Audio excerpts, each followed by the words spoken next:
Welcome to the Agent Leader Podcast. My name is Brent Kelly, your host. Thanks so much for joining me on this episode.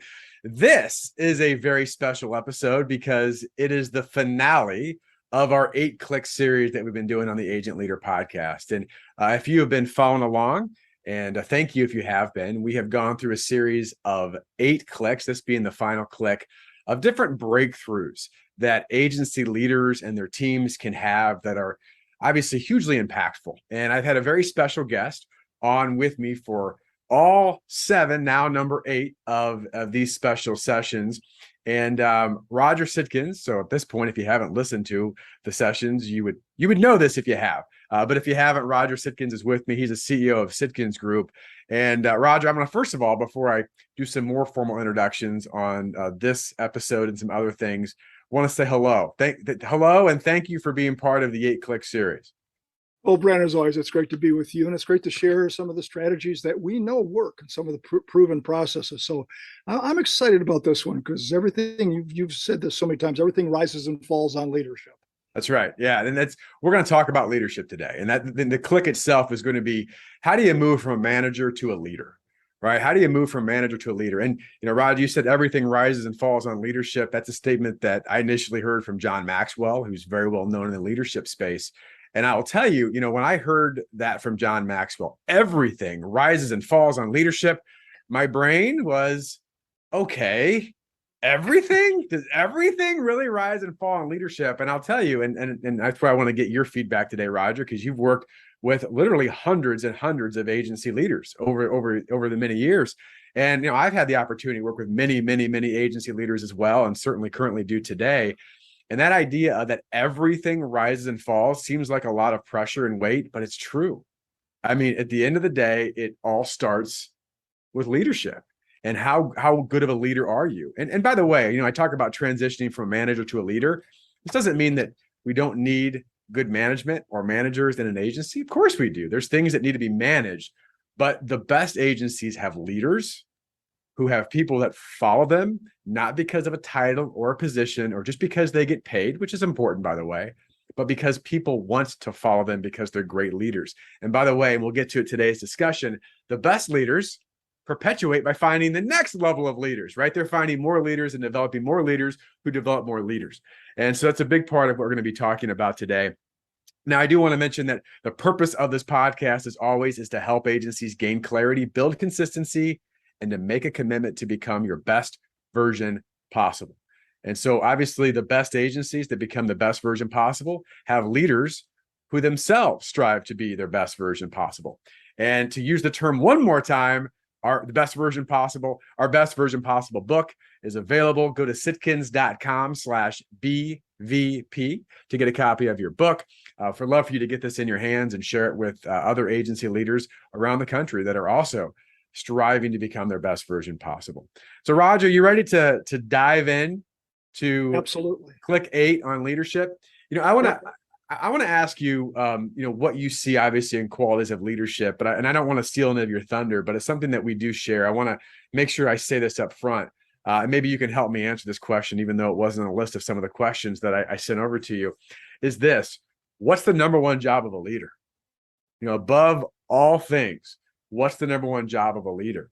And, I'll tell you, typically when I ask that question, you might get some different responses. I'll just ask you, Roger, when you ask that question, and we ask that question, certainly in our CEO boot camp that we run for our Sitkins programs, what kind of answers do we typically hear when we ask that? Well, they start talking about results right away. It's to get better results. It's the classic cliche of, I'm going to improve my top line, I'm going to improve my bottom line.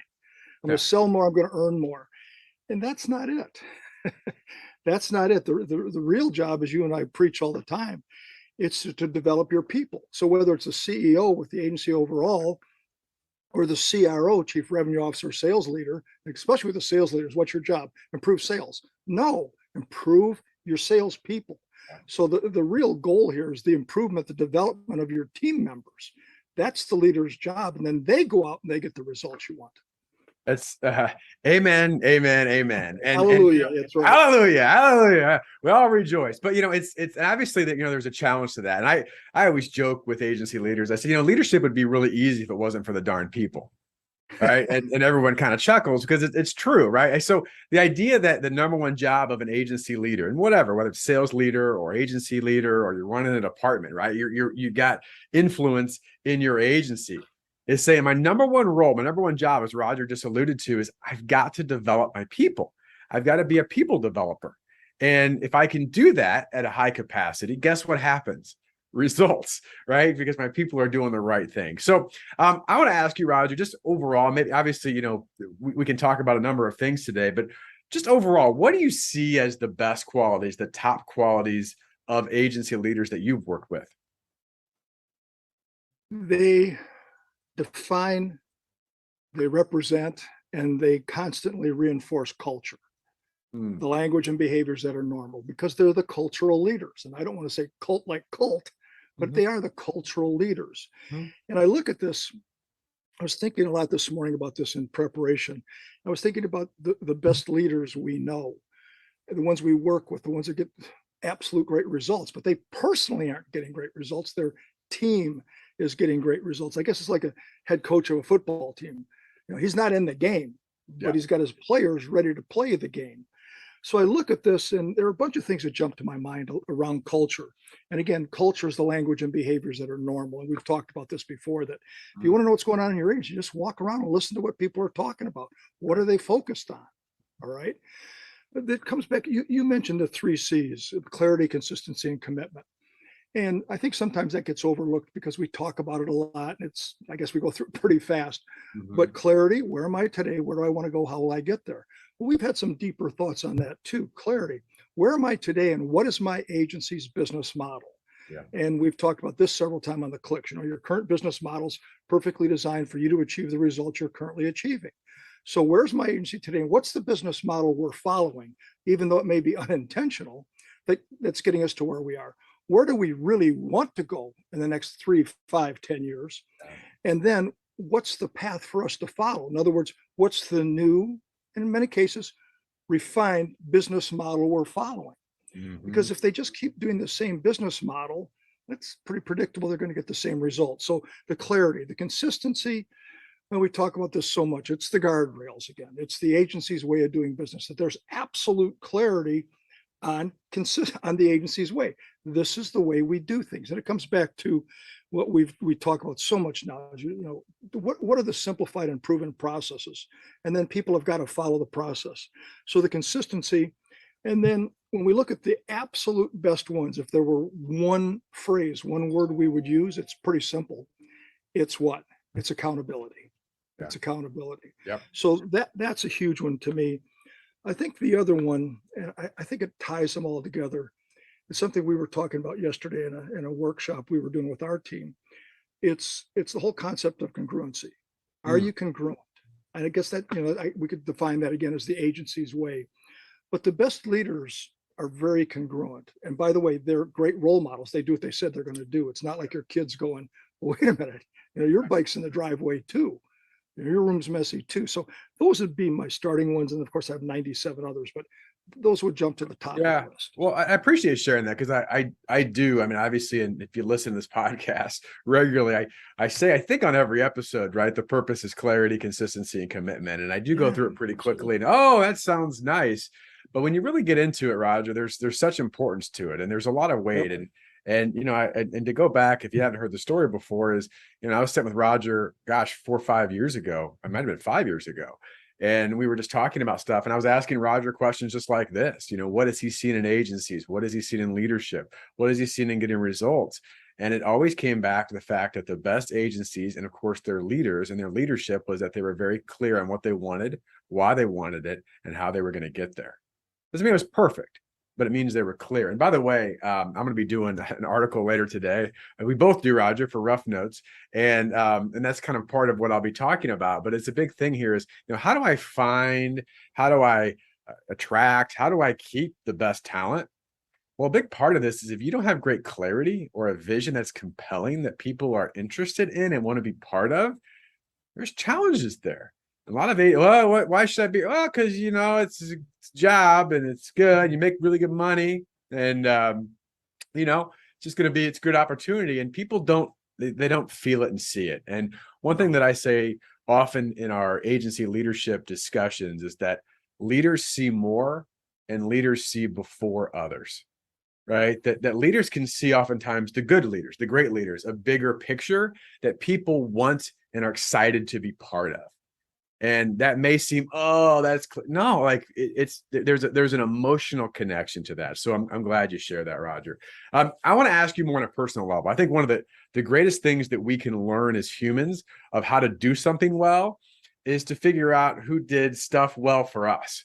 So, I think there's so many lessons in that. I say, well, if you want to be a great leader, think about leaders that have been great leaders for you and emulate them.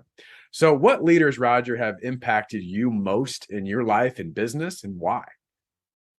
I have three that immediately jump out, and I actually get pretty emotional even thinking about them here. The first one is my Savior. It's Jesus. I have pretty darn good faith. I constantly work on it. And people, I mentioned Andy Stanley quite a bit in our sessions. So the lessons there are, they're to me irrefutable. Next was my dad, who, came to this country at age 4 through Ellis Island. I often refer to my Polish heritage that I'm very proud of, and kid around saying my dad changed it from Sitkevich to Sitkins because it wouldn't fit on the back of a jersey. But back then they didn't put them on jerseys. Yeah. But he had a tough life. Age 10, he's here at age 4. Age 10, his mother dies of the influenza, the Spanish flu. He's a great athlete. He goes off to Michigan State to play football. He and his brother have the dad. There's not a second mom that comes in or anything. And he's up there as his freshman year. He's 19 years old and at Michigan State to play football. And his father's murdered. So he's got to come home. And you look at that and you go, how did he get through all of that? And then how did he get into the life insurance business? He became very successful at it. And that was the core of starting the property and casualty agency, literally in the basement of our house, with my mom being the property and casualty person. Then at age 57, he becomes a quadriplegic due to doctor's malpractice. And, when one of my favorite sayings that I say all the time, you hear me say is, there, but for the grace of God, go I. Yeah. And I still looked at, I get emotional here. I still always think about the respect he had for others. Even in the 18 years he lived in a wheelchair, 2 years in the hospital, 16 years back home. And the respect he had for others, especially the love for my mom, that was pretty amazing. Yeah. Yeah. I guess I told you I get emotional here. The next one, high school football coach, and then 3 of the 4 years I played in college, he was there. I talked about him a lot, Coach Dick Mosley, Mose. And the absolute commitment to be the best. One of the things he does, and my wife Stephanie, every time we talk about Mose, she'll always bring this up to one degree or another. When you talk to him, there might have been 200 people in the room, but you were the only person in the room. He was so good at the personal relationships, and again went on to the pros and everything as a coach. And I think, other than the discipline and the purposeful bombardment of repetition and the importance of visualization and everything, it's the fact that he simplified things. He got things down, and I've used analogy before. We had 8 plays. We ran them to the right, we ran them to the left, but that's all we had. And so I would say those 3. And if there's a word or a phrase that would cover those 3, to me, it's integrity. They did what they said they were going to do, and realize that even though, other than Jesus, I don't think my dad and Mose knew they were role models. Yeah.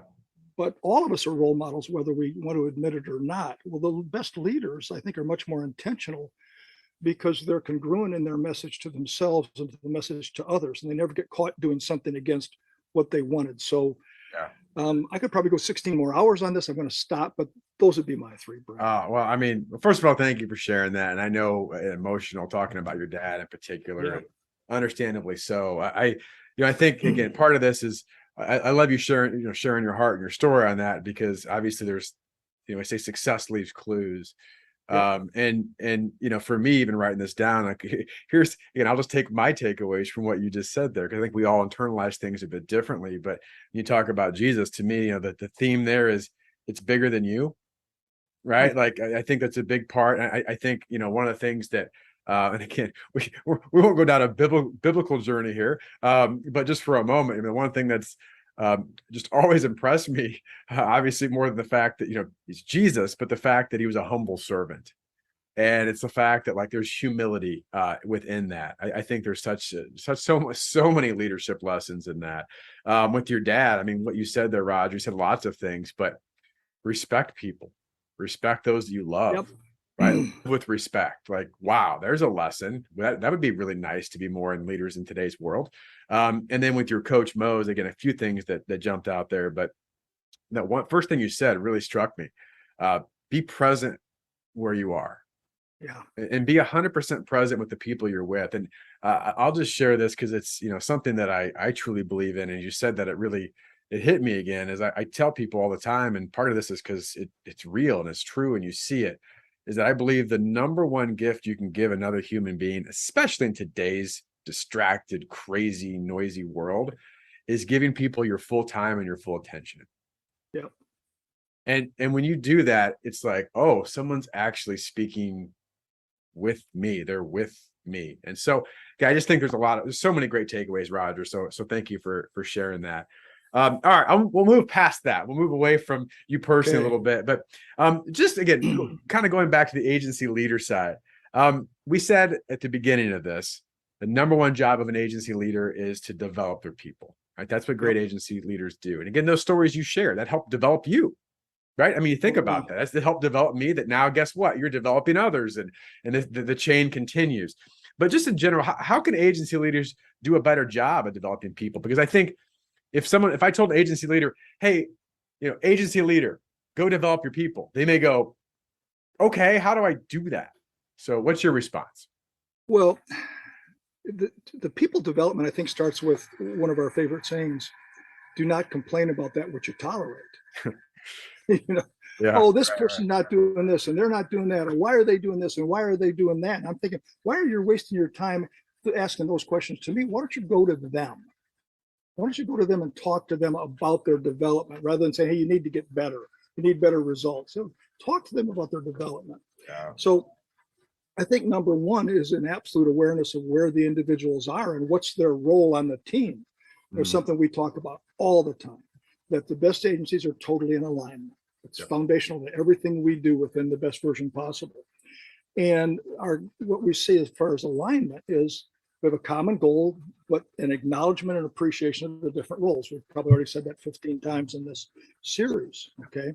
So same goal, different roles. Appreciate, respect each other's role. But at the end of the day, what do we want to do? We want to retain and obtain ideal clients. So if we can set that as our foundation, and then everything we do, we say what we're doing right now, is that in alignment with our common goal? And it's a singular goal. Most agencies have way too many goals. I could do this, I could do that, I could do this, I could do that. We've talked about this before. Trying to chase the gimmick of the month or the week or the day doesn't give you alignment. It just gives you stuff you're chasing. And because most of us have, I've kind of referred to at times, the microwave thinking. They put a bag of popcorn in the microwave, and after 10 seconds, they're going, come on, let's go. It's 3 minutes. Right. It's 3 minutes. Okay. And none of us can get something to be like the one magic thing that changes everything overnight. So I look at this and I say, well, the first thing you have to do is invest in your people. Invest in your people. We've used this statistic in our documentary movie too. Based upon the best practices study, and every year I look at it, this number is very consistent. The best practices agencies, which are good agencies, so they wouldn't even be in there. Reagan Consulting does a great job on this. Well, the average best practices agency spends 0.04% of their revenues on training and education. In other words, development of their people. And too often they think that maintaining the license, the continuing education credits they have to have, will really change things. Well, we want them to have their license. Obviously, if they have a certificate, CIC, whatever, yes, you want to continue that because that's your professional technical knowledge, right? But when you look at what are the skills, what are the processes, and what are the attitudes, you need to do as an individual, that your team needs to do, that the whole agency needs to do. Yeah. That's where we develop them. That's where we say, okay, what are the skills? And the skills for an account manager, an account executive, a producer, a leader, an admin, but everybody has different skill sets they should have. Yep. And we've got to develop their skills. Okay. And just like the selling skills, it's always amazing to us when we say to producers, okay, you've been practicing asking questions. The most important skill you have is asking questions. When's the last time you practiced that? A couple of years ago. What about referrals? I mean, that's not important, is it? We've talked about that before. Yeah, ask me for a referral right now. You know, anybody wants to buy insurance? No. Yeah. What about your phone skills? What about anything? So skills. Next, we have to develop, we have to get absolute clarity on what are the processes, what are the simplified and proven processes we have. And there's a core set of processes that should be in place, whether it's new business, whether it's continuation, whether it's claims advocacy, whether it's promise making, promise keeping, okay? Use of technology, what are the processes there? And then so much of it, we've talked about this several times already, the attitudes, the mindset. It's how you think about things. Yeah. It's how you think about things. So Yes. I look at this and I say, number one, are we investing enough in our people? And everybody will give the lip service, oh, our people are our most important asset. Really? Okay. What are you doing to develop them if they're such an important asset? That's right. Well, they're pretty busy. And you know, this was one that They want to be left alone, Roger. No, they don't. yeah, they're doing pretty good. Yeah. And it just drives me crazy. We're too busy to get better. Well, the sad news is you'll still do quote unquote okay. Compared to the world, you'll do okay. Yeah. But you'll get into that semi-successful trap we talk about. Ultimately, to me, Brent, it comes down to the leaders saying the only way my team gets better is if the individuals get better. And what am I investing in them? We've shared the statistic before. I always talked about already talked about the 0.4. But the bigger thing here is that if you look at professional services firms across all professional services firms, the best ones, the studies I've seen say that the average firm spends 2% with their people getting better. Think about that. I hadn't thought about this till just now. If I invested 2%, let's just say just sales and service and leadership, okay, and there are many other areas, and getting the right skills, processes, and attitudes in place, could I improve my results, my net new revenue, by 4, 5, 6% over what I was doing before because I invested 2%? Yeah. That's a hell of a return. Yeah. Okay, I never thought of it that way before. All right. So then ultimately what it comes down to is the leaders with buy-in from their team developing their guardrails. This is the way we do things. So a lot of feedback on that one. But again, that hit me that if I can spend 2% and get 4%, 6%, 8% more than I would have got without doing anything, what a great return. Well, it's fantastic answer. A lot of different, so many takeaways there. Roger, that my brain always thinks in pictures or stories or analogies, and especially when I just get to sit and listen. And so all of a sudden I had this image. I think you relate to this. I'm always careful with my analogies because they literally just like come in my brain. I'm like, this may work, this may not. So you get the live version of this. But it's, my kids are, and many people right now is recording this. Their kids, if you have school age kids, are back in school. Is recording this the end of August.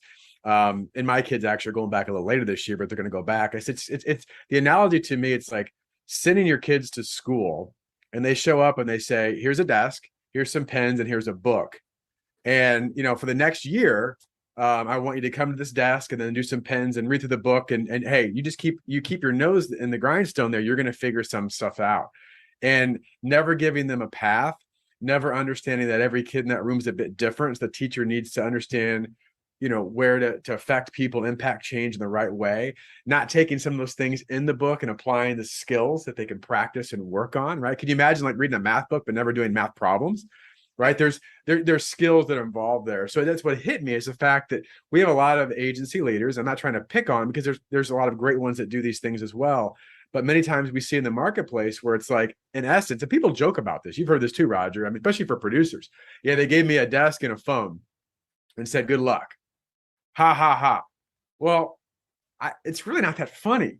Like the truth of it is that we've got to educate, we've got to equip, and we've got to empower. And it comes back to, if you're not developing your people, how are they going to get better? And of course, Roger, to your point, how are we going to get the return? You've invested a lot, even just in capital to your people, but that's just the hard costs in there. But what if we invested more, as you said, the skills, the processes, the attitudes to truly maximize that return? So anyway, I want to jump on something you said there. Yeah. It hit me when you were talking about the kids going back to school, and there's your desk, there's your books. Okay. Yeah. That's what happened to kids that had to stay home and use Zoom for school. I know my daughter with the now 7.5-year-old, almost going on 8-year-old twins that are in second grade. Well, I remember she set up literally a classroom in her family room where they had their desk, and she bought these posters like you would have in school, because she tried to make the environment as much like school as possible. Yeah. But it wasn't.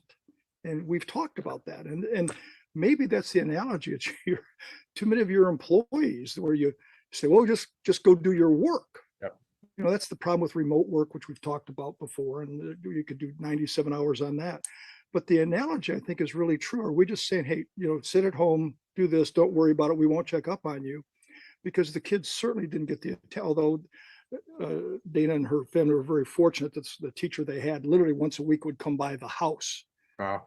And just homework and that, just to make a connection. But anyway, it's a great analogy, Brent. But I mean, it's just part of this is agency leaders that are listening to, and again, it's not to beat anybody up, but hopefully to get you thinking and going, wait a second, where am I, selling my team short? Where am I not providing some of the things that they need? And I know there's a lot of work in that, but just again, as Roger said, I mean, there's the return on the investment of the people that you've already made, obviously, but to me, it's other thing. It's kind of called, I don't know, the right thing to do. There's that aspect of it as well. So, all right, moving on. And this is a huge issue that I wanted to ask you about, because listen, we always, you always say this, Roger, like you're going to leave your business sometime, right? We're all going to leave our business. And in fact, I just had a podcast that'll be coming up out after this, had a conversation with a tech leader, and he talked about this. He's like, well, you're going to exit your business, and it's either going to be by perpetuation, right, internally, or you're going to get acquired. I mean, at some point, you're going to perpetuate somewhere, or you're going to be acquired. So leaders find the next leaders, but why do so many agencies struggle with this, Roger? That, I mean, it's like, what's next? How do I perpetuate? And I know it's a very broad question, but just what are some of your thoughts on perpetuation for agencies today? Well, agencies overall, when you look at perpetuation, you hit it a little bit on the head there. There's two types of perpetuation. There's financial perpetuation and there's leadership perpetuation. Yeah. Well, the financial perpetuation is if you're going to do an internal perpetuation plan, if you wanted to get it done this year, this should have started 5 years ago. And what happens is, because there's no structure around it, it's like, well, we'll sell internally and you guys will do this and you'll get that. And they haven't started, like in the old days, they had Christmas clubs. Okay, you'd put money in the bank every week, $10 or $5, you'd have your Christmas money. Well, it's the same thing here. What are they setting aside? And we're working with their financial advisors, working with their CPA, working with their attorney, their trusted advisor team, saying, what are we going to put together so that when it gets to be time to perpetuate it internally, the dollars are there? And how do we provide the discipline, literally the discipline, for the internal people that want to buy it? Because if they're not managing their own money, then they don't have money to do it. You remember the story I told you? I don't think we've ever talked about it here, and I'll make it.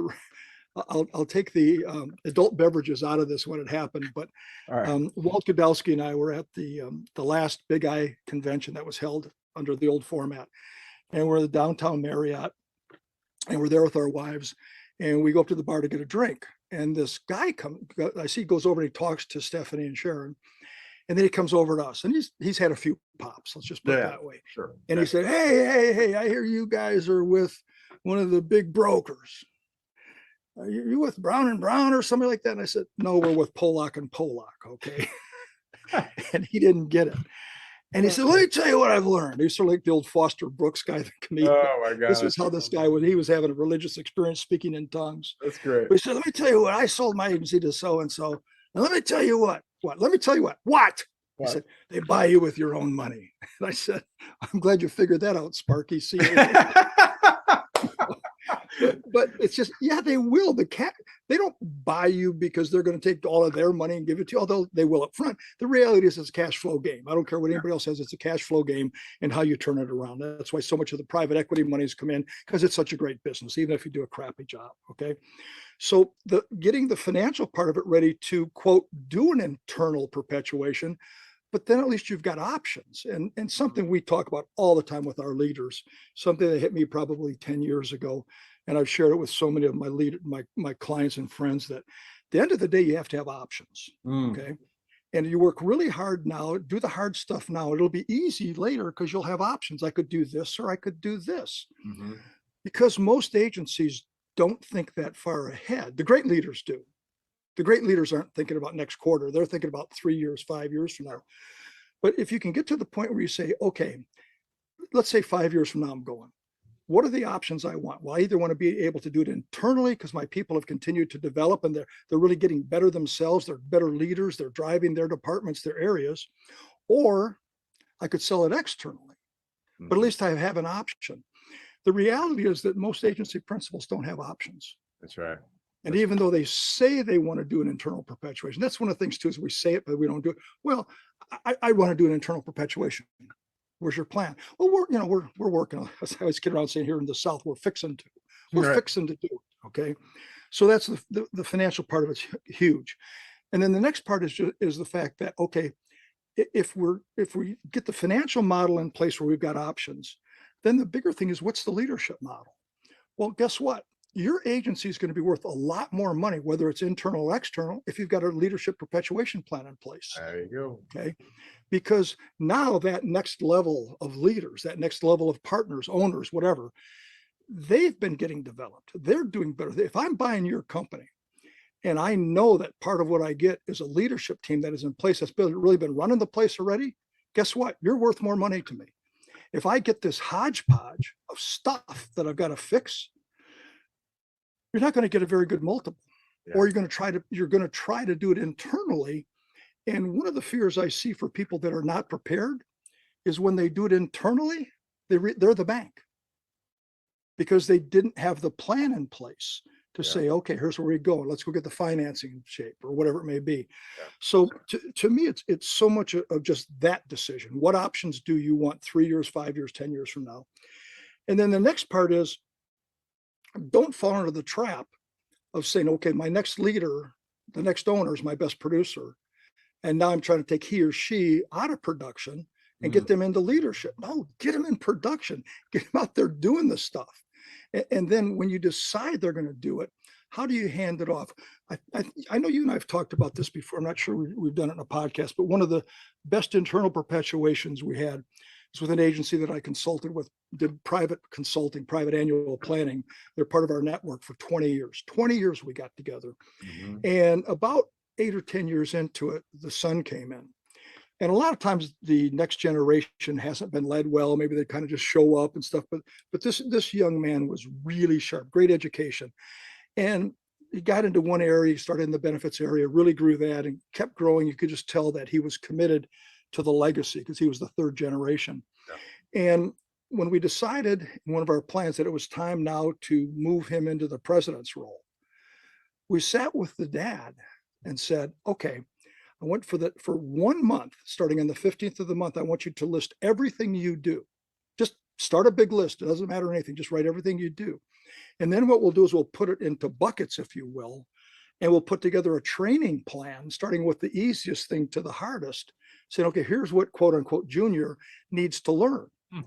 And we had it spread out over 36 months. We said, okay, for the next 36 months, here are the things we're going to teach them.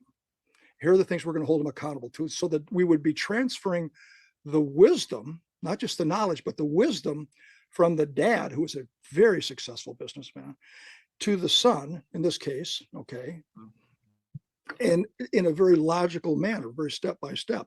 What was interesting is it worked so well that 18 months into it, we had already gone through the 36-month plan, and we made him the president. And today he's the CEO, and the agency's, it's a phenomenal agency, really a great agency, but it was the very purposeful, not just, hey, you're going to be the leader.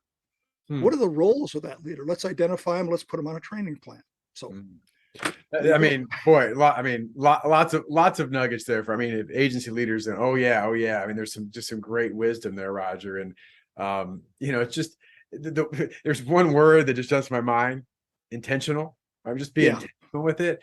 And as you said that, again, I have one of my many analogies, and actually this came from a conversation I mentioned previously of analogy of agency leaders kind of running the track of business, so to speak. I did a video on this recently, but it's this idea that, you're an agency leader and you're going around the track, so to speak, and maybe you're coming to the final leg, right? That you're coming around the last curve. And for you, maybe that's 1 year, maybe that's 2 years, maybe it's 3 years. I don't know, but you're kind of coming on that last stretch.